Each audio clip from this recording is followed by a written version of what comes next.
Kanal pelayaran menghubungkan jalur laut utama di sepanjang laut, sungai, samudra, dan danau. Mereka juga menawarkan rute transportasi yang lebih pendek, mengurangi waktu dan biaya transit dengan memungkinkan perdagangan maritim yang lancar dan efisien antar negara dan benua. Terdapat ratusan kanal dengan panjang, kedalaman dan ukuran yang bervariasi untuk menampung kapal kargo modern. Berikut 7 kanal terbesar. Tapi sebelum lanjut menonton videonya, jangan lupa like, klik subscribe dan aktifkan lonceng notifikasinya agar tidak ketinggalan video menarik lainnya.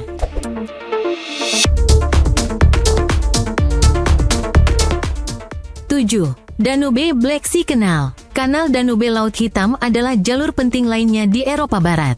Selain menghubungkan sungai Danube ke Laut Hitam, kanal pelayaran ini juga menghubungkan Laut Hitam ke Laut Utara melalui Kanal Danube Main-Rhin, menawarkan jalur maritim ke Eropa Timur melalui Kanal Volga-Don.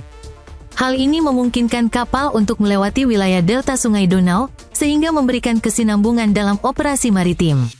Cabang utama kanal sepanjang 64,4 km dibangun antara tahun 1976 dan 1984. Sedangkan cabang utara sepanjang 31,2 km dibangun dari tahun 1983 hingga 1987. Kanal ini juga memiliki relevansi sejarah karena puluhan dan ribuan tahanan politik didatangkan untuk penggalian jalur air. 6. Kiel Canal. Menghubungkan Laut Baltik dengan Laut Utara, Kanal Kiel melewati Provinsi Schleswig-Holstein di Jerman. Dibuka pada tahun 1895. Kanal Kiel sepanjang 98 km membantu kapal melewati rute yang lebih panjang melalui Denmark, semenanjung Jutlandia, yang dianggap sebagai jalur yang tidak stabil, sehingga menghemat rata-rata 250 mil laut. Dengan jalur air buatan ini, kapal-kapal yang menuju ke timur melalui Laut Utara memasuki kanal di Brunsbüttel dan menyelesaikan perjalanan di Kiel-Holtenau untuk memasuki Baltik.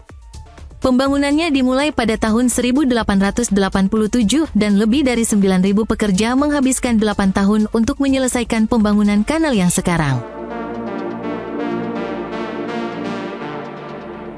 5. Volga-Don Canal. Kanal kapal di Rusia ini menghubungkan sungai Volga dan Don pada titik terdekatnya dan merupakan bagian dari sistem perairan dalam terpadu Rusia-Eropa. Ini menyediakan rute maritim terpendek antara Laut Kaspia dan lautan melalui Laut Azov, Laut Hitam dan Laut Mediterania. Pembangunannya dimulai pada tahun 1948 dan selesai pada tahun 1952. Namun, ini bukanlah upaya pertama untuk menghubungkan kedua sungai tersebut. Upaya paling awal dilakukan oleh Peter de Groot yang ingin membangun kanal untuk tujuan strategis tetapi tidak berhasil. Daerah sekitar sungai selalu menjadi jalur perdagangan dan militer yang penting. Saat ini, kanal tersebut menampung perahu sungai dan kapal laut kecil dengan muatan utama kayu dan batu bara. 4. Rhin-Main-Danube Canal. Menghubungkan 3 sungai penting di jantung Eropa Barat. Kanal Rhin-Main-Danube atau Kanal Europa merupakan pintu gerbang utama yang menghubungkan Laut Utara ke Laut Hitam melalui Samudera Atlantik.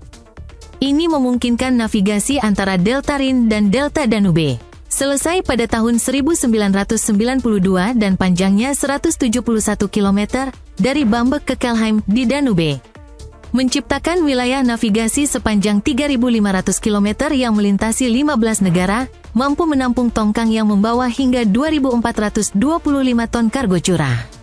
Kanal ini memiliki 16 kunci dan mencapai ketinggian lebih dari 406 meter di atas pegunungan Alpen Swabia. 3. Korin Canal. Menghubungkan Teluk Korintus dan Teluk Saronik di Laut Aegea, Kanal Korintus melewati tanah genting Korintus yang sempit dan memisahkan Peloponnese dari daratan Yunani. Kanal sepanjang 6,4 km dan kedalaman 8 meter membantu kapal menghindari bahaya berlayar di sekitar Tanjung Selatan Peloponnese yang berbahaya saat bergerak antara Teluk Korintus dan Teluk Saronik. Meskipun kepentingan ekonominya telah berkurang, karena tidak dapat menampung kapal-kapal modern, terusan ini melayani sekitar 15.000 kapal dari setidaknya 50 negara. Kanal berusia 130 tahun itu ditutup pada tahun 2021 setelah terjadi tanah longsor dan dibuka kembali pada tahun berikutnya selama beberapa bulan. Itu ditutup kembali untuk restorasi dan proyek senilai 32 juta euro dilaksanakan dalam 2 tahap.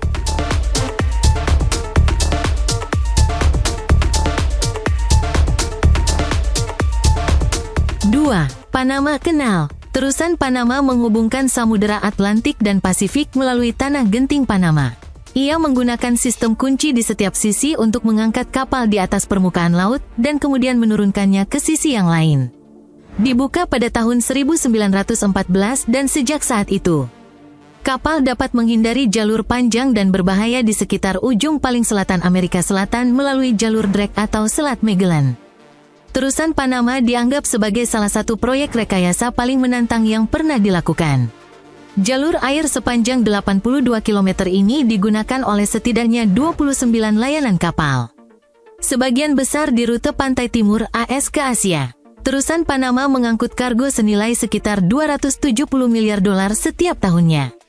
Ini adalah rute yang diambil oleh 40% dari seluruh lalu lintas peti kemas AS dan menangani sekitar 5% dari seluruh perdagangan maritim global.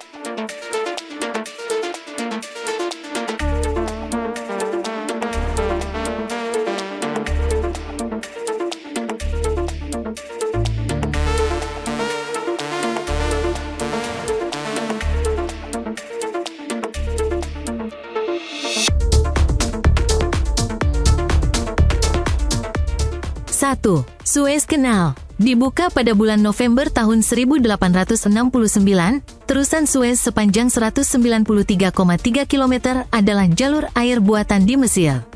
Membentang antara Port Said di utara dan Suez di selatan. Menghubungkan Laut Mediterania dengan Teluk Suez. Jalur ini merupakan jalur yang strategis karena merupakan salah satu jalur pelayaran yang paling banyak digunakan.